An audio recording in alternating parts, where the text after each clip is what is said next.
Nakatitiyak ka ba na maaari ang iyong iniisip, Danaya? Susubukan ko pagbibigyan ako ng aking brilyante.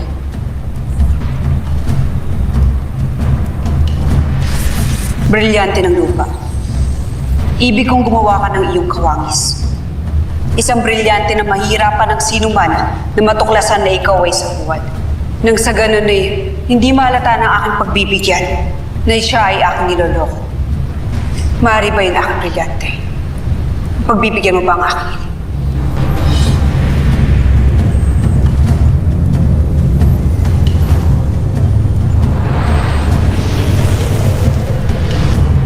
Saan napunta ang iyong brilyante, Danaya?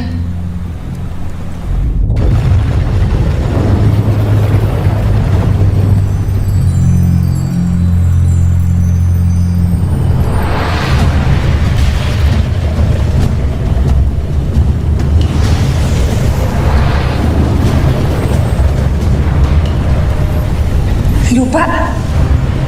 Galing sa hardin?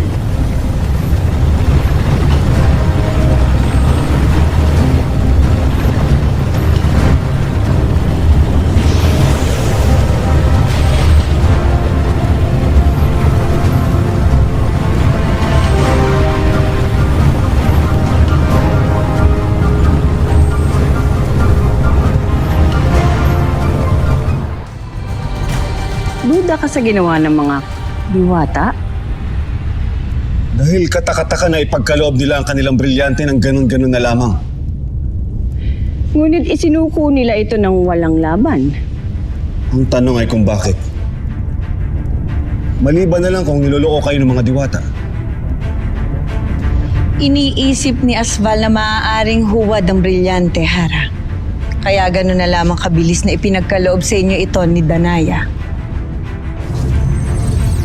Malalaman natin kung totoo ang iyong kutob. At kung tunay ngang niloloko lang ako nila, Danaya, hindi nila maibigan ang gagawin ko sa kanilang parusa. Kawalali ka rito!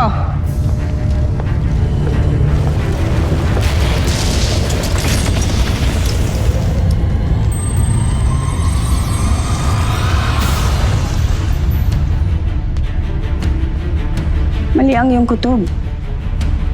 Tunay ngang may kapangyarihan ng brilyante. Kaya totoo yun.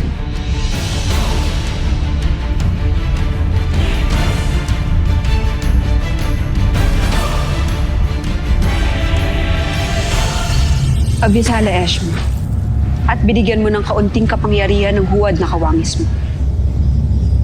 Sa ngayon ay nakatitiyak ako na hindi ka agad magkakahinala si Abria sa aking mga ginawa. Sana lang ay magmadali sina Emre at Cassiopeia na magawa agad ang kanilang mga misyon. Nang sa ganun ay magawa na namin ang susunod na hakbang laban sa mga Eterian.